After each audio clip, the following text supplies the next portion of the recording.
We're going to mount these stainless steel glides on the panel here.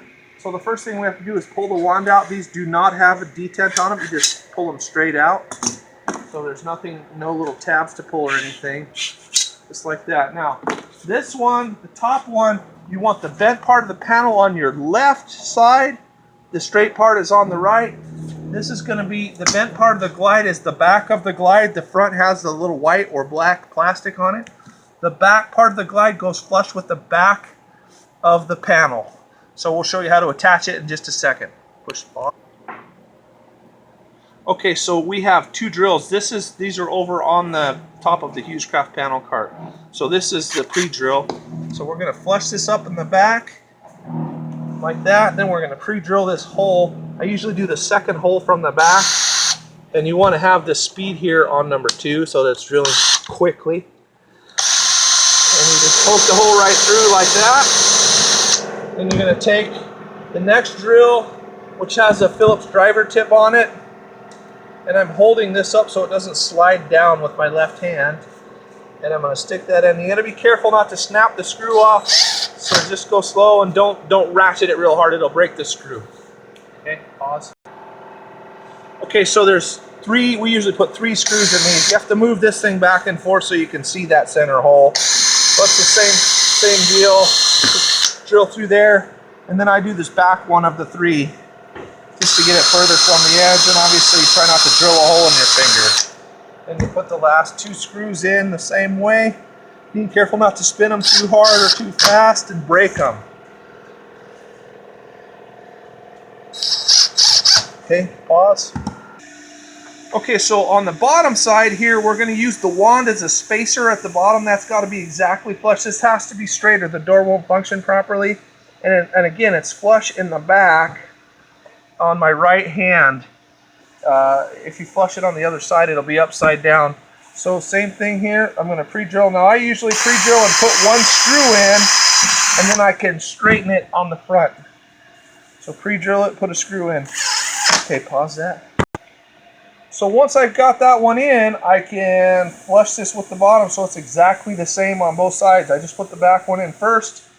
Then I'm going to pre-drill this front one, the third hole from the front. And it takes just a second because you're drilling through aluminum. And then screw this in. I should say, as you're putting all these drills down, don't put it down like that and damage the vinyl. So anyway, then you move and do the last of the 3 holes. Okay, like that. Okay, pause. Okay, so we've set it up vertically now, and I put it on this rubber mat so we don't scratch the vinyl on the floor. And I've got my cutoff wheel. I'm going to cut off the back of these screws.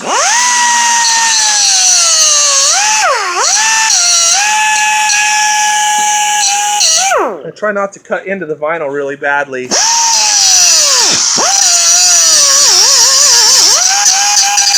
That's it. Just do all 3. Pause. Okay, so now we've put it back and laid it down. Since we've cut those screws off the other side, we can lay it down flat. And I'm going to cut the screws off on the top the same way. Go ahead and pause it. Okay, so we're working on the panel now. It's cut 23 3/4 and then T-molded on the 2 long sides.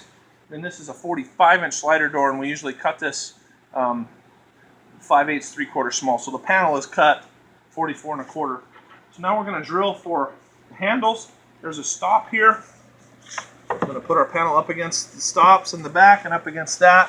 Then we turn this switch, and that makes the clamps go down. And then we can drill the hole.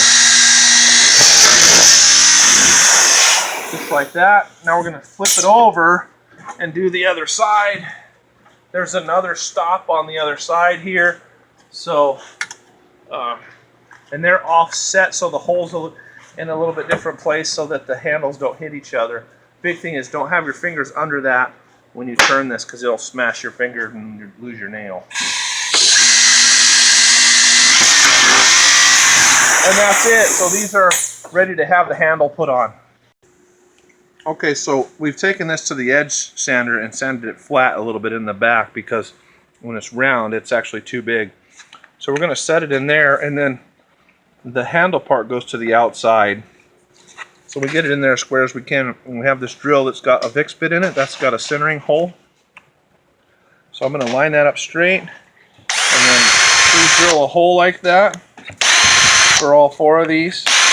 And then we'll screw it in with those same little 5/8 stainless steel screws. And I usually put one of them in there. The first hole I drill, I usually put that one in first. And then I can eyeball it, make sure it's still straight, and put the other 4 in. You gotta be careful not to over clutch this because you'll break the screws because they're stainless steel. The screws won't rust, but they're a little bit soft. So that's it for the handle. We'll flip it over and do the other side. Okay, so the front of the Glide is the one with the big hole. The back's got these little notches in it. So we're going to put the front on the door, and you can see where the T-molding is. We just want to line it up flush with the T-molding, not sticking out flush with the curved part, but where the edge of the plywood is. So you can see that right there. And then I'm going to use that same VIX bit that I used on the handles to drill a centering hole there. And I'm going to put the screw in. And I'm going to put 4 of these in along the top to hold this Glide on. Now the other thing that I did when I was doing that is I'm holding the Glide in the center of the panel this way. It's not flush with either side. It's centered on the panel here when I pre-drill that hole. So I usually do the front one and then the back one. Put those screws in, the front and the back. And then just try to make sure that it's in the center. And then I'd pre-drill the last 2. And again, it's a soft screw and it's into the edge of plywood, so you want to make sure you're not real aggressive with this so you don't strip the hole or break the screw. So I'm just barely pulling on that trigger and just going down until it's tight. And that's it. So I'm going to put this bottom wand in. I'm going to pull the 2 bearing parts all the way forward. Remember, the front of this has the big hole, so the back's got the notches. I'll put the back in first, and I'm going to slide that all the way in and push it into flush. Now when I put this panel in, it's a one-man operation. One guy does it. It's much easier. You put it in there, and then you're steering that in. You're going to push this panel all the way in. And now I'm going to pull this out and pull the bottom Glide with it. And then I'll show you how to line it up on the bottom. So pause. Okay, so I'm lining up that Glide with the edge of the plywood again, not the outside edge of the banding. And I'm going to use this same bit. I've only got this pulled out about 3 or 4 inches on a pre-drill. And then I'm going to put this screw in right into that. And I'm going to pull it out. And I leave the drills on the back here. You might want to get a shot of that so that when I pull it out, the whole panel doesn't tip off on me. I'm also using my leg to make sure I don't drop it. And then I just pulled that out to the next hole. And I'm going to pre-drill that and drill that. Put a screw in like this. And then the last hole, you got to pull this out all the way to like where it's almost, and you got to kind of jerk it because that's how you pull the Glides out, right? It's going to be almost all the way off here. It's going to be just like an inch away from the front of the Glide. Just like that. And I should be able to get to the last hole on the bottom now, so I'll screw that and that's it.